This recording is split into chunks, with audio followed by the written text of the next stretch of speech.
And we are recording. Hi, Lainey. Hi, Nisi. Hey, hey, hey. This is Nisian, and you are tuned into Unveiling with Nisi.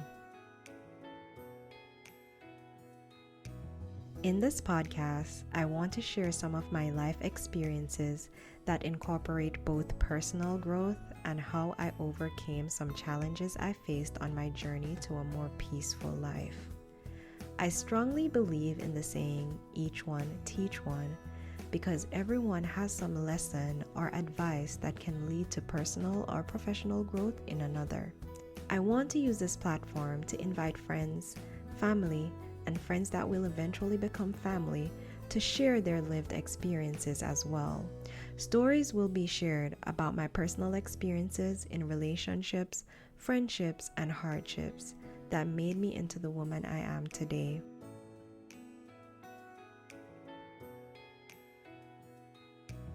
There will be difficult conversations, and there will also be easy ones. But the difficult ones are what I love to share. Through difficult conversations, we can find answers that we never knew we wanted. These answers bring us both peace and some level of acceptance, in my opinion. So come on a journey with me as I create space not just to release through conversations, but to also have you as my listeners take something away at the end of the discussions.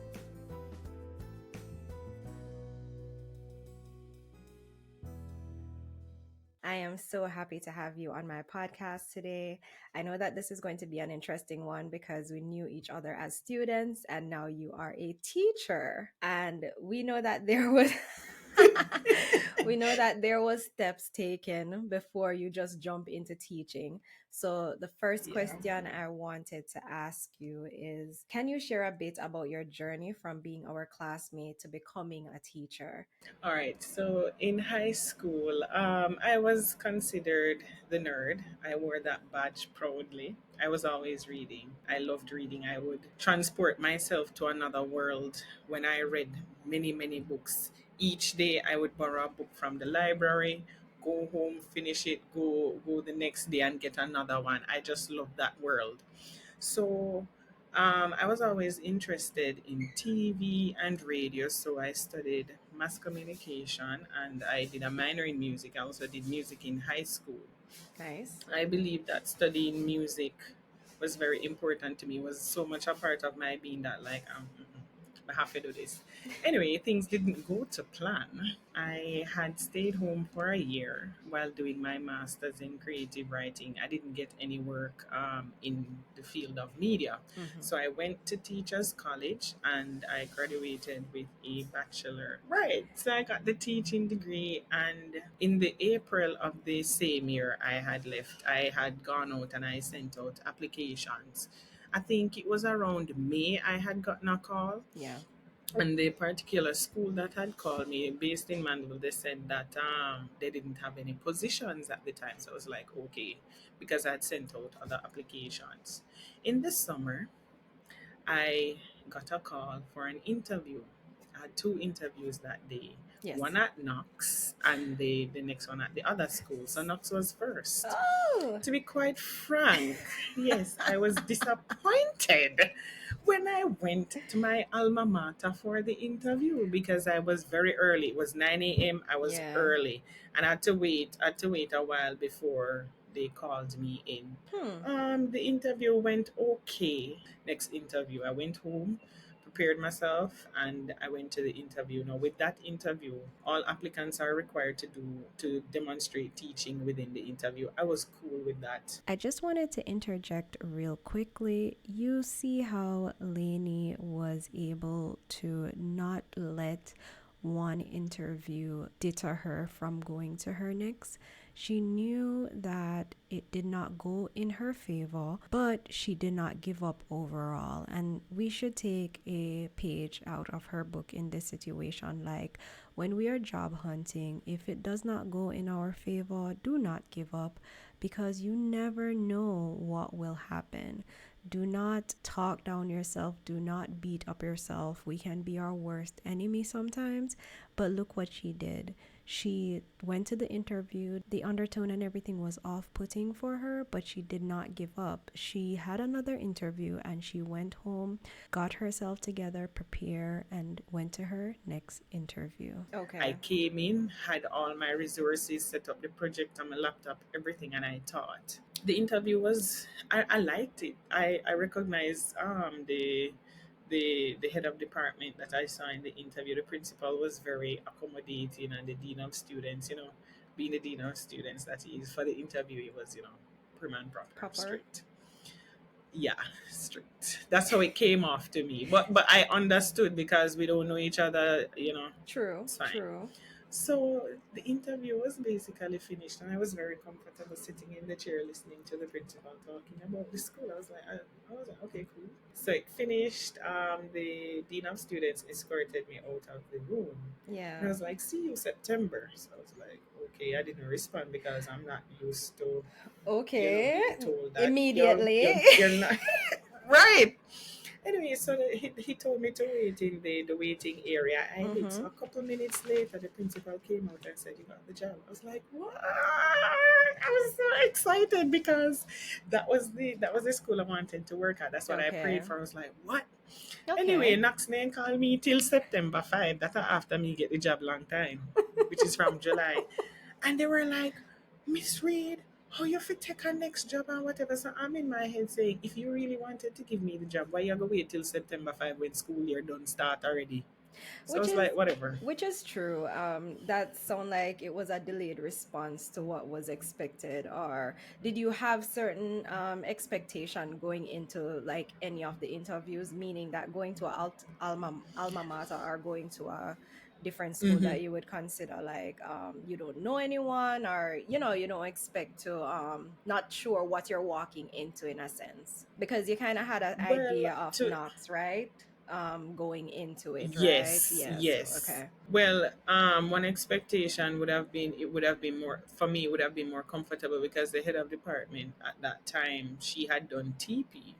She Okay. taught us in eighth grade, so I was like, okay, I already know her. And the VP at the time was the teacher when we were there as well. So I'm like, oh, I know these people. So coming from that interview, getting that job and getting that relief that you were feeling, right?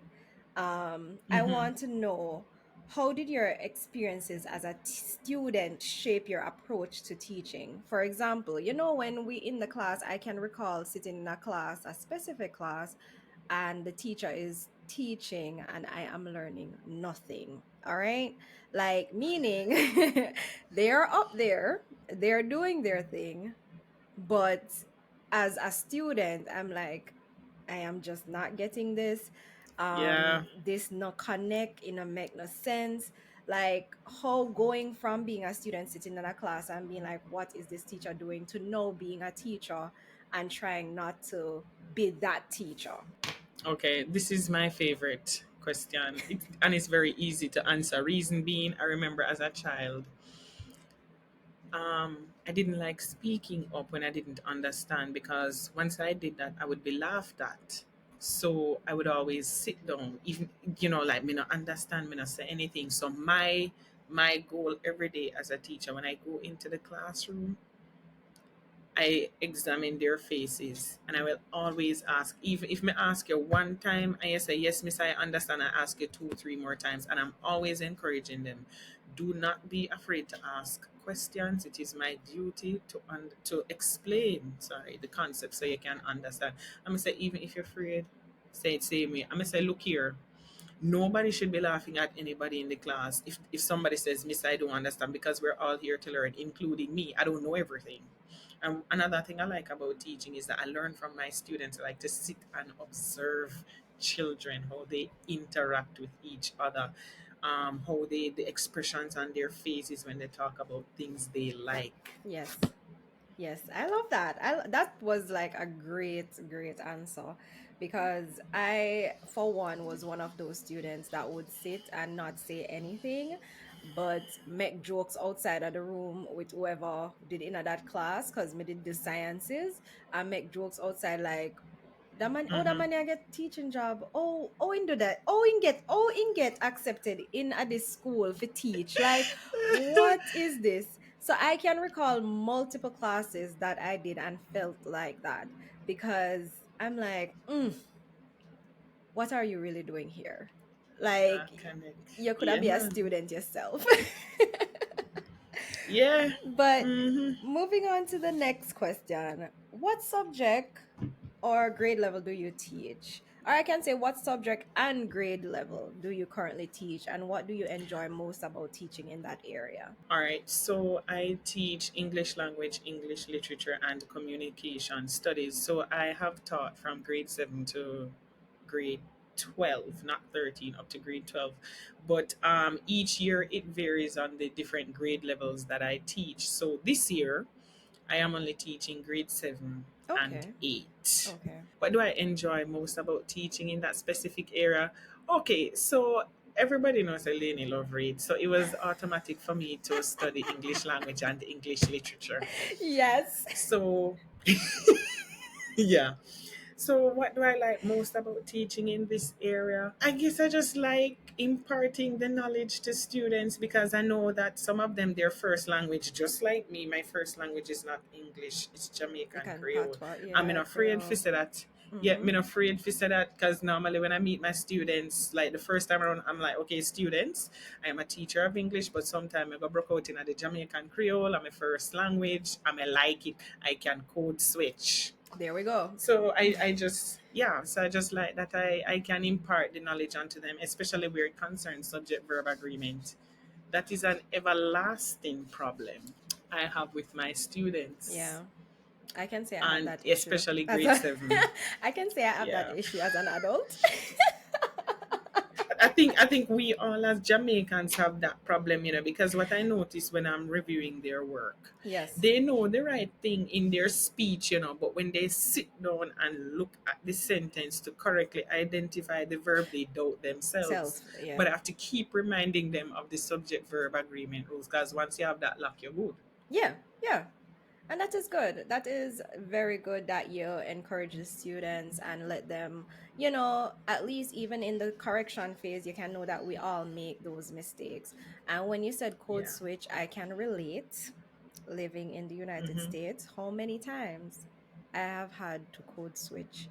Not the most comfortable thing to do, especially Yeah. living in a foreign country, but I can see where it is very important that you have to remind them, like, yeah, this is English, and this is how we're going Mm-hmm. to be learning.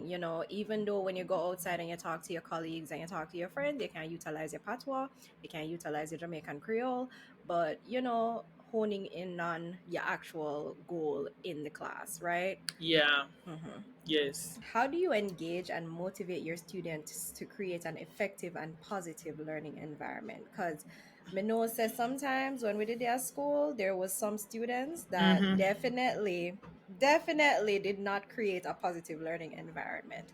There was Trust We're me. moving from like students, not only the class clown that would disrupt, but also students that were constantly competing and making others feel Mm-hmm. inferior. So there's Mm-hmm. two sides to the spectrum. You have ones that are, they know their work, they're doing it, but they are very loud about it and loud to correct another student. And then you have the class clown will be like, look, me not know Yes. this, and this whole thing is a joke. So how do you engage and motivate your students to create an effective and positive learning environment?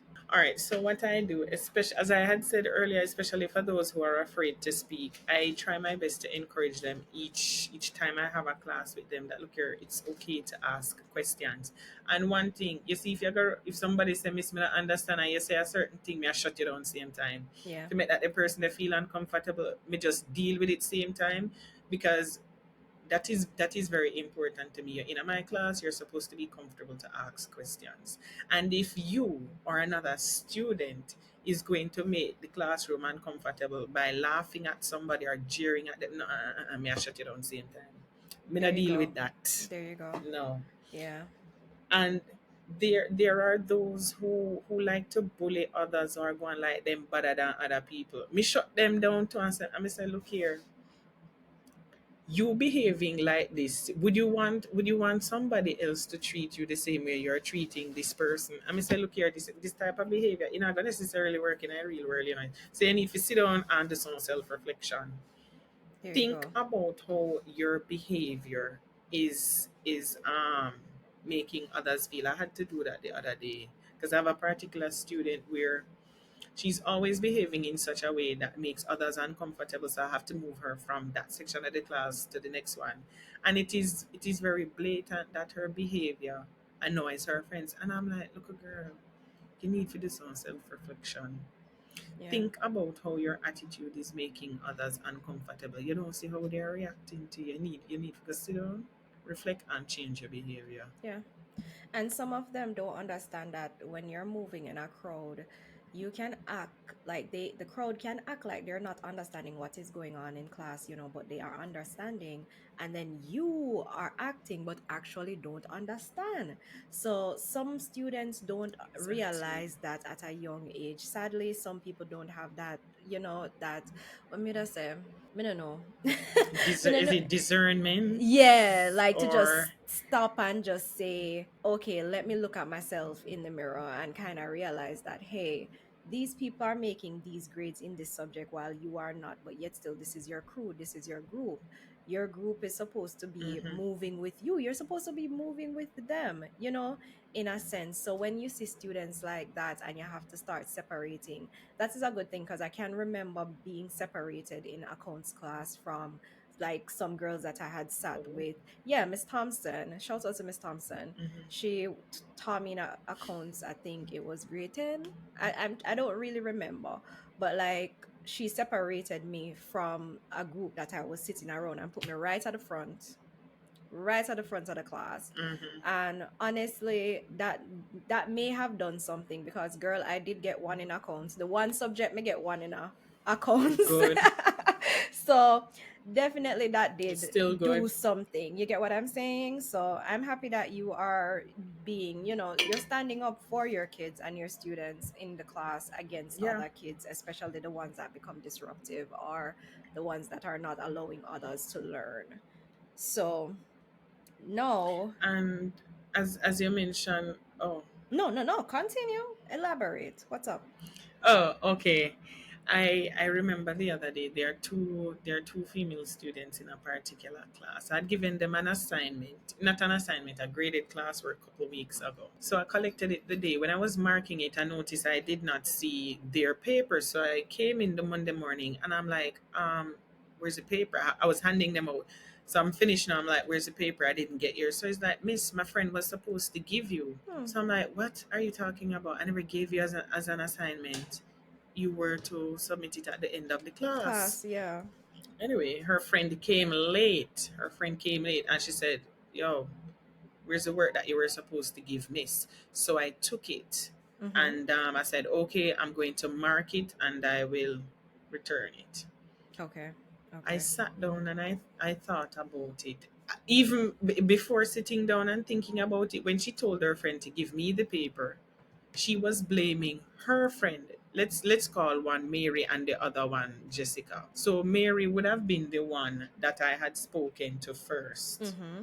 And Mary said Miss Jessica was the one who was supposed to give it to you. I told her to give it to you. So Jessica came in late. Jessica was blaming Mary. Oh, miss, she was supposed to give you, blah, blah, blah. So I said, something not right here. So I had to pull Mary aside and I said, look here, I wasn't going to say anything, because I had been observing them for a period of time. I wasn't going to say anything. So I said, look here, you see that friend the way you have? I highly suggest that you probably take for yourself because Mary is the type that will sit and do her work. She is focused. But Jessica, we sit down and eat in a class. I do all sort of something. Sometimes she will do her work, but she's not consistent. And how she treats her. I had to address something the other day about boundaries because she had given her some of her water and she said stop. Girls still continue to pour something. I have to speak to them about boundaries. So I'm like, mm-mm. And bring it back to the point with the grade. I marked the work, Mm-hmm. and it was a very low score. And I said to Mary, I gave her the sheet of paper, and I said, go home and do this piece of work because the grade that you got is a less than 50%. So go home, go into Google Classroom, everything is there. If I get that paper if I'm Mary, I know. So I say, look here, you see, you never give me your work. You see the grade where you are Jessica work for that you get. Basically, basically. Yeah. And sadly it has to come to that because there have to be some level of accountability when it comes on to students giving in or handing in their work. We can't have students just willy-nilly doing what they feel like, and that is why we have schools. You have some level of guidance and follow. You need to ensure that you keep up with your work. That is part of your duties. The teacher duty is there to teach you, make sure you understand, but your duty is to show her that you understand by doing your homework, doing your projects, participating in class. It is as simple as I say it, but I know it's not that easy for everyone because not everyone is going to learn the same way. So, another one I wanted to ask, can you describe some of the most rewarding moments you've experienced as a teacher so far? So, some of your rewarding moments, what made you like, yes, this is the right path, I am in the right place? What comes to mind is when the pandemic came out in March 2020, we were sent home basically. And that period, oh my goodness, I blossomed because even before the pandemic came in, I was sitting down. Okay, how am I wanted to include technology some more into my class. And I'm like, Okay. how am I gonna do this? And the pandemic came.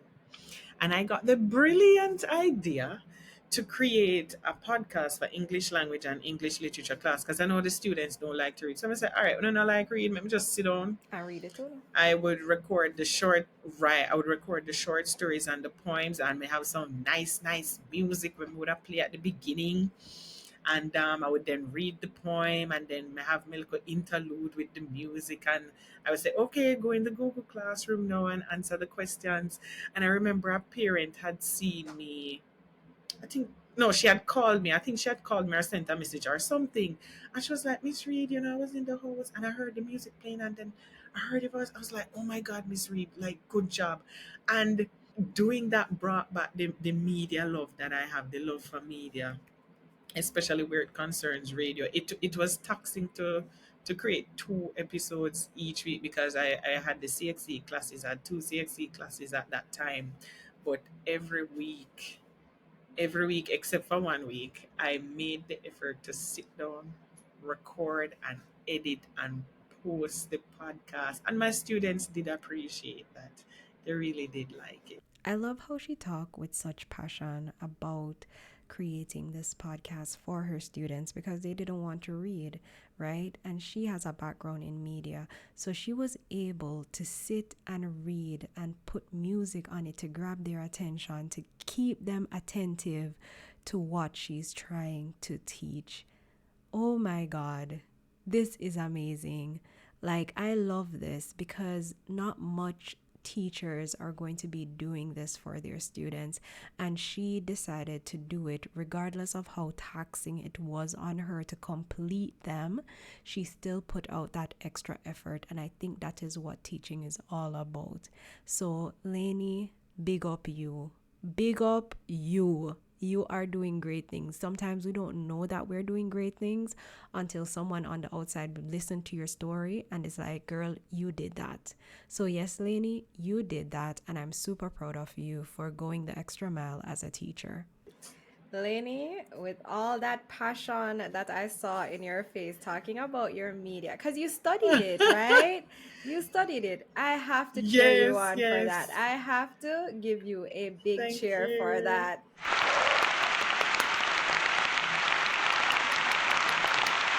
That is amazing. No. I'm just saying, just looking at you, because guys, we're looking at each other right now, but we are not going to literally see us. This is all going to be audio. So please remember to like and subscribe to my podcast on Spotify. It's on Audible, it's on Amazon Music. But yes, just talking to Lainey right now and looking at her face and looking at her talking about every creating that podcast for her students and just having that glow of, oh my gosh, I am making a difference. I am doing this, right? Just seeing that on your Mm-hmm. face is really, really, really, really, really, really, really Yeah. amazing. So, Lainey, hats off to you. Hats off to you for sitting down Thank and you. creating that. No, I'm going to allow you to take over the floor because you were saying something. Right. So, in addition to the question that you had asked, what I try to do as well, I think this may answer another question, is be stern at the same time, but as a teacher, make it comfortable for students to talk to you. Because what I've realized over the years that I've been teaching is that students, they'll just come up to me and just talk. Like when I ask them nothing, and they just come up and tell me things. Miss, you want to hear what happened?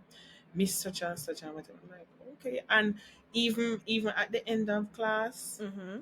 I noticed that some students, especially a particular girl in grade 7, she just come up and stand up beside me. And so I'm like, how may I help you? Is there anything I can help you? She's like, no, miss. They'll take their chair and they'll sit at my desk just so. Just being in your Just so. presence. Just being in your presence. Yeah. I did that with Miss Thompson.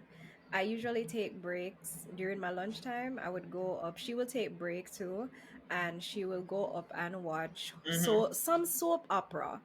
I don't know if it's Days of Our Lives Oh, bruh. or what it was, but during her breaks, she would go up to her room. Mm-hmm. I remember that we have the hostel there, and then you had some teachers' quarters on the back end.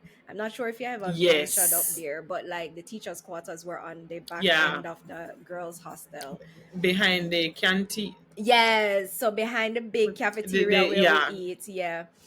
So she Yeah. would go up there, and darling, I would even collect her lunch from the cafeteria and Nice. go up there and sit with Miss Thompson. Just be not talk about nothing, like legit nothing. She would talk about school and life and whatever, but like as a student, I felt comfortable around Miss That's Thompson, good. and that was one of those teachers that I just be around her, and just like I couldn't do bad in front of her. Like if I see Miss Thompson and I know that I'm not doing right, I am walking away. I'm Mm-hmm. walking away because she was one of the mother figures, I would say, that actually guided me through high school. So, you know, That's bless her good. soul, rest in peace. But she was one of those teachers that I would say that was memorable to me because she played a role, just being a awesome person, not just a teacher, but just a very awesome woman in An my awesome life. human Yeah, being. just an Mm-hmm. awesome human being. Like she had a very kind spirit. So I thank her for that. And she knew that too before I left, you know. So I'm happy she knew before she That's good. transitioned, you know. She did do well for me. But although we talk about all these good things that happen in teaching, I also want to touch on some of the challenges you faced in the classroom and how have you worked to overcome Yeah. them, because I know from hearing other persons that are teachers about certain challenges that you guys face, but Mm-hmm. I won't know because I'm not a teacher. I can only be on the outside looking in. So if you don't Right. mind, like what are the challenges, some of the challenges you faced, you can even say one that you faced in the classroom and how you have Okay. worked to overcome them. Well, let me just say that the struggle is real, and you don't know unless you. No, seriously, you do not know Yep. unless you are in it. Because I've had a case where picking locked me up in a classroom, say, "Miss, you know, come out to give me back my phone." And then you have that child saying that and using his body as a shield to block the door, and then you have his classmates egging him on and say, "Yo, miss, go back to Pitney phone." I was so terrified. That happened within the first 3 months of teaching. I was so terrified that I had to hurry up and call the office for them to send the security up there. And although I stood 6 feet away from the child, when they called the witnesses, all of them stood up in that meeting and lied that me put my hand on the picnic when nothing no go so. And there are other instances. Well, I've never really had any child curse at me. I've had my colleagues experience that where picking it and figure basically suck them mother and do all sort of things. I've never had that Experience, specifically, yeah. but you will have those that will, right, you will have those who will talk back at you. But what the strategy that I have implemented, because that particular student who told my colleague that, I do not have that problem with him. Hmm. When I observe that there is a problem child, I pay very keen attention to them. I normally stick closer to them, like take them one side and talk to them and say, yo, you know, say that type of behavior where you're going within our work. Like that same student, and to say, look here, exam time now, you know, you can't a skull class, man. You come here, me give you your work for do everything in a Google Classroom. You need to get your work done. So I try to encourage that child to come to my class early. I had to sit him down on Friday. I had to access the Google Classroom, like sit him at my laptop so he could do the work, because he said he didn't have a device. But what I have realized, unfortunately, another student is no longer with us because of something that he did. But with that student, I tried to include him by saying, "Yo, you can come pick me up at staff room. Can you hand out these papers for me? Look here, I'm going to the office. Just go and manage your classmates till me come back." And when I was in the staff room one day, one of my colleagues said, "Miss, you know, say Miss Reed, I only teach when me rate, or Miss Reed not treat me so, you know, or whatever, because of his attitude. Other teachers would treat him a certain way, like just brush him off. But me say, all right, look like that picking here probably not get enough attention, you know." So I try to encourage them by telling them, you know, you're a beautiful young lady, you know, you're a handsome young man, you're gonna blossom into a good adult, or whatever it is, Yeah. to build up their self-esteem. Because what I've realized, you know, many of these children, they have some serious issues. Yeah. We may not know, we may not know definitively, but it comes out in their behavior. And that is a good Yeah. thing that you are able to look at a student and not just come up with an assumption and treat them as such. Because I think in adulthood, we can say, oh, we're matching people energy. But in school, I don't think teachers or lecturers should be matching anyone's energy. I think there is Hmm. a room for a conversation to dig a little bit deeper. Where is this attitude coming from? What is happening that make you want to act like this? Are you angry about something? Remember, kids can be angry and their anger can turn into so many different ways. And some of us as teenagers Hmm. can say, because we were once teenagers and we were once Yep. students. So when you come on to teachers, I love to see the teachers that actually take a step back because they were once in our shoe. You know, not our shoes, not Hmm. my shoe, but they were once in the But teachers, they were yeah, once in the students' shoes. the So students, right? yeah, so you as a teacher that can take a step back and be like, okay, this Pitney Ranch, you know what? Mega talk to her. Mega sit her down and have a conversation. Or mega talk to him, mega sit him down and have a conversation. Why you always come at my class and I give me so much Hmm. problem? Like, what is going on? Like, talk to me Yeah. honestly. And this is not a conversation to be had in front of other students. It's like you take them away, give them that quiet space where they're not stimulated by friends, Hmm. they're not seeing other teachers passing by and wondering if somebody else is going to hear. I like to hear things like this because it gives me hope that there is teachers out there actually doing that part Yes. and playing that role than the most that kids love to talk about is like, oh, teacher don't be this and teacher said that and teacher da.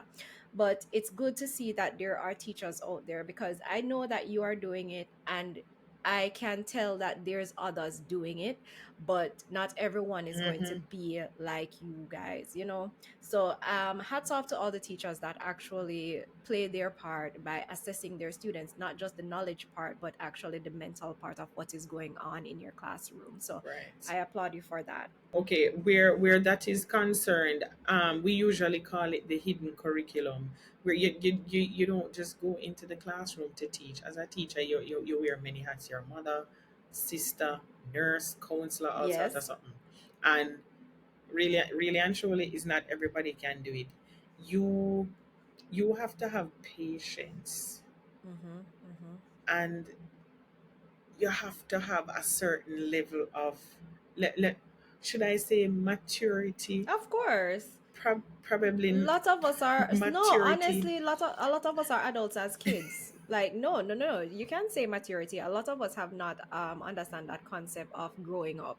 and still live in that childish Hmm. mentality. So if you want to use maturity or you want to Yeah, change that's it, that true. is fine. For me, I know my approach. Look here, what I have come to understand as a teacher, because I remember in my first year, or the first few months, let me say, of teaching, I had a particular supervisor who would say, "Oh, don't do this, don't do that." And I felt an internal struggle, because I mean, like, this is me, and you've been here for a few years now, and you do your thing. Let me come into my own, and I think I have come into my own. So my approach to certain things may be different from your approach, because we do not have the same personality. And I think if the result is positive, I think my method, if I'm using a particular method, I mean, like, continue with it, or even improve on it. So that shouldn't be a problem with anyone. Yeah. But that is a good way to put it, and that I love how you approach that question too, and how you elaborated on it. So yeah, because I definitely have seen where teachers matched other people energy. So growing up and being a student, I have seen it. But yeah, now, Lainey, in what ways do you collaborate with other teachers and staff members to enhance the overall educational experience for your students? So, do you guys do like a participation thing where you guys come together and have like a forum or have like something planned for students to enhance their learning? Well, how it works for my department, and I'm glad that we did this, because in my first year of teaching, we didn't do it, and it was very stressful. So, once you are in charge of a particular grade level, you are responsible for planning. So, that would include the lesson plans, getting all the Okay. resources, the PowerPoint, the tests. You're also responsible for creating the rubrics, if those have not been done, and the exam and the answer key. So, once you're in charge of that grade, you're responsible for all the planning. Okay. However, there are instances where that doesn't always work. Like, sometimes some things are late. So that means for the students, everybody's on the same page, because I mean, so if I'm teaching grade 8 along with two or three other teachers, they get all the resources. I just send them like a schedule. That you have something called the assessment plan, where you have the graded pieces that students are to get. So it's just to ensure that everybody is on the same Mm-hmm. page. Yes, you may have some classes that you need to focus on this topic more with this class, but at the end of the day, everybody is basically doing the same thing. Apart from, your own teaching style, which is completely fine. Okay. Okay. That's not bad. That's not bad. But I also wanted to ask, how has technology influenced your teaching practices, and what tools or resources do you find most valuable? Because I heard you talk about Google Classroom. I heard Yeah. you talk about Google Classroom and how much, like, Yeah. leaving, like during COVID time when you all were sent home, like you blossomed in that time. So how I Yes. could, she's already smiling, guys. Like how has like you have been sitting down waiting for this question. How has technology influenced your teaching practices? And what tools or resources do you find most valuable? All right, so I am an advocate for technology. The school that I work at, what I absolutely love is that they promote technology. That's how it has been from the inception. Everything is done via email, how we communicate, and each classroom has a projector. Now, there are some classrooms where you would have to go and log the projector to use, because it's not set up in the actual class. And Mm-hmm. laptops are also available that you can go and log to use. Where it concerns technology, during COVID, I learned about Canva. From me hear Oh, about Canva, me start use girl, PowerPoints. girl. Yeah. Canva need to pay with you talk about Yes. this. Canva need to pay with you talk about this. Man, Oh my God. I love a best Canva. thing since sliced bread. Remember I was I talking to you about absolutely that. love it. Remember I was talking to Yes, you I about that remember. portrait Yeah. last night? That is exactly what Yes. I plan to use to make that portrait for school. Mm-hmm. Mm-hmm. Not school. And Why me say what I school? For my oh, sorry house. for right. And what I love about Canva during the pandemic, what I would do, because I had co-teachers as well, that's the term I have for them. I would create the things, and I would I would post, not post, I would use my Bitmoji along with theirs to send me that. I asked them to send me their Bitmoji so I could put it in the PowerPoint. So you see who your teachers are. Like a little caricature or something, but That it's is Bitmoji. cute. That is And cute. yeah, what I would do whenever I'm creating the PowerPoints, I would use my Bitmoji as well. Like you're putting your Self. personality, your being, Yeah. an image right representing you. And my students loved it because I had created many presentations for that. In addition to that, I discovered something during the pandemic about what was it? Jeopardy. And even up to the other day, like couple weeks ago or a couple of days ago, I had students who had taught in grade 7, the same classes I taught in grade 7. I'm teaching them in grade 8 now, and they're like, Miss, when you're coming back with the Jeopardy game. So I'm like, yo, you remember that from grade 7? Yes, Miss, we love it.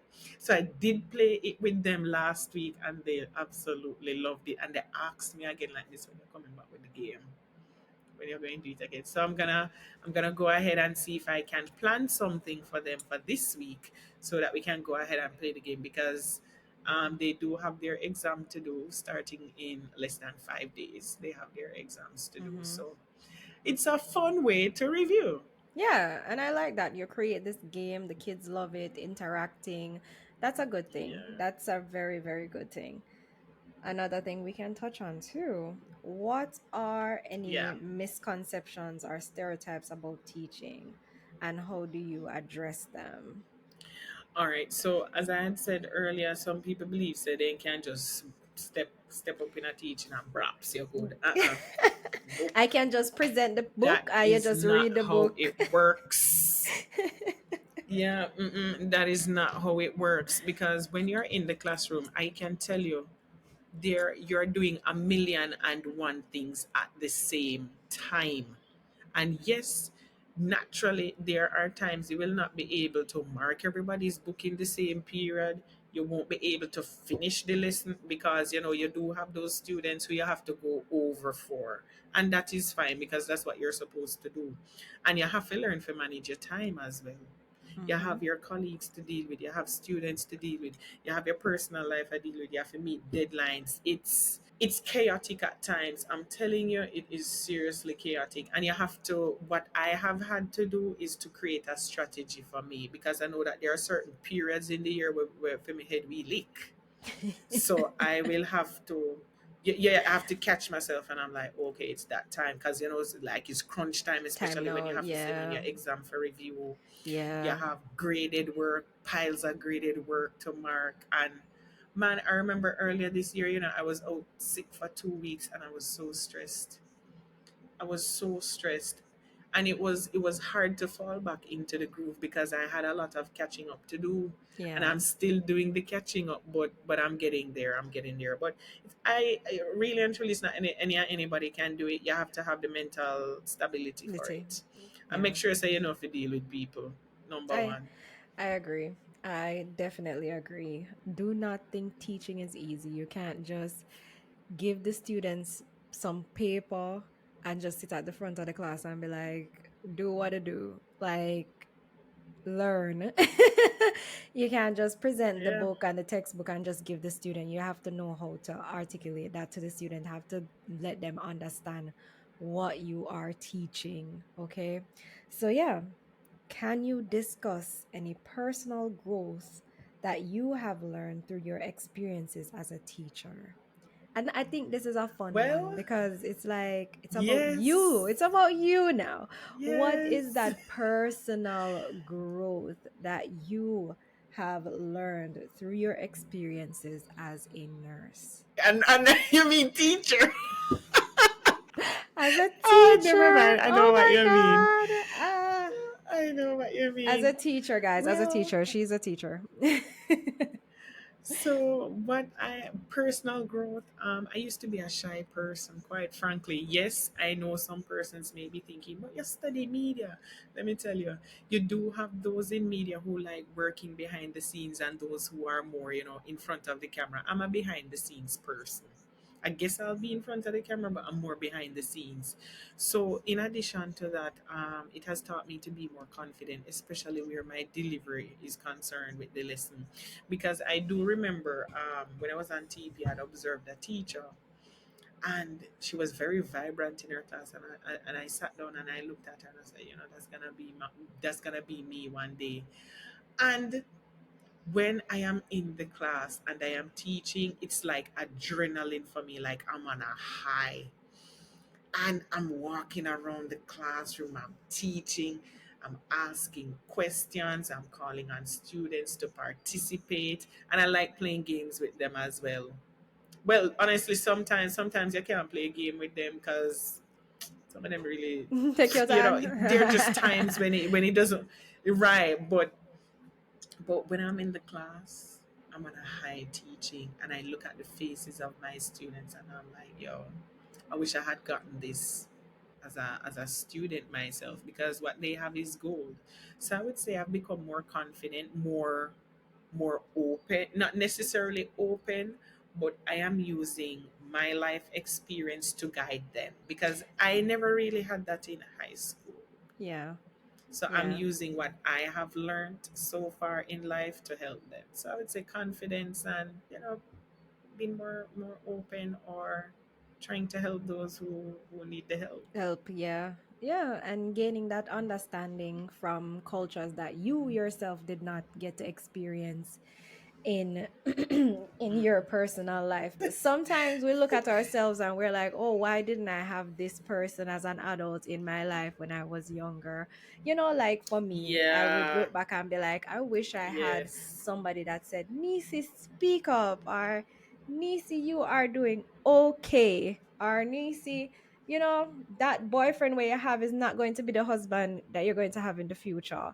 Like these are the things I wish Yeah. someone had told me, because oh my god, what a roller coaster high school was for me, dealing with Man, teachers. Not we never really have any issues with but teachers. the, Well, one teacher, the she always accused me identity out time. crisis. Yes. Kick you dark. The identity crisis. We have to remember that. That's a critical period. Trust me. Yes, I went through it. very. It was terrible. It was really bad. It was But really anyway, bad. I'm alive. So every student need that teacher that is going to look at them and you know nurture them into that person. Everybody will be like, we're not baby everybody. I'm not saying baby people. I'm saying stand there and be a listening Hmm. ear. I am just jumping in to remind you, make sure that you subscribe and follow the podcast so you can be notified whenever there is a brand new episode. Okay, that's all I gotta say. Let's get back to the episode. What advice do you have for aspiring educators or those considering a career in teaching?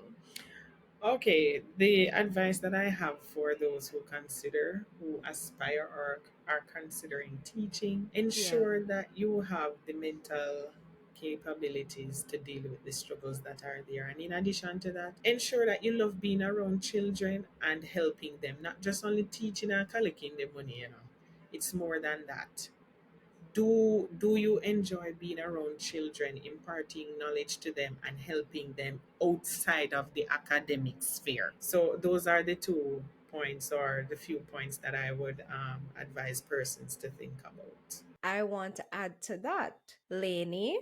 Like I always advise you as well, while you are being an educator, you have to take time for yourself.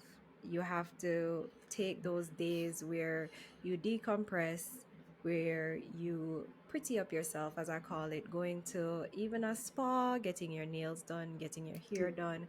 Because I always say, if you look good, you feel good. And you always tell me all the time, like when you are at school and you get like your nails done, even your students come up to you and Yeah, compliment you. yeah. And I can tell you that does something for you inside when you go into that Mm-hmm. classroom. You're walking with that next level of chest little higher, face little brighter. The glow is there Yeah, because a compliment can lift anybody day. Who don't love getting a compliment? Tell me. that's Like, I true. don't know who don't like to get a compliment. So all the teachers out there, make sure that you're taking time out, not for just your students, but also for yourself, because it's not an easy job, and it's not, like as you said, a teacher wear many hats. It's not Hmm. something that anyone can do. Okay. But guys, thank you so much for spending time with Lainey and I hope you learned something from this interview. I am going to go ahead and end this podcast episode. And again, I want to thank Lainey for taking time You're out of welcome. her day to come hang out with me and just have a conversation. I love this, and this is what my podcast is about, is getting deep, talking about those discussions that like other people want to hear. Like, we are all here to teach each other something, and Lainey have taught me a lot. Yeah. Yes, this was honestly a mouthful and an amazing session. Oh my god, we can't stop saying amazing. We need to read some more book and get some more Mm. words in my vocabulary, because we can't just sit down for amazing every day. But it has bring me such joy to sit and talk with you, Lainey, and I hope you enjoyed it as You well, are welcome. because I you are just did. glowing about some of the, Thank the you. questions with your technology and all these things, because you can see she's so happy and giddy. I wish you guys could see her face when she started talking about using the media, that using something that you've actually studied and mastered, and now putting it in Yeah. a different feel. This is now a different feel. So yeah. That was such an amazing episode. I thoroughly enjoyed it while we were recording, and I thoroughly enjoyed it while I was editing. I am just in awe of how amazing she is and what kind of person she is. It is a beautiful thing to see. It's a beautiful thing to hear. I know you guys couldn't see us, but we were seeing each other during the interview. Again, Lainey, I thank you so much for being a part of my episode and being a part of the Unveiling with Nisi family. I want to extend that thank you to my listeners. I am so grateful that you are here, you are tuning in, you're giving me your time, you're giving me your ears. I really appreciate it. Again, guys, thank you for listening to Unveiling with Nisi, and we will catch you in the next episode.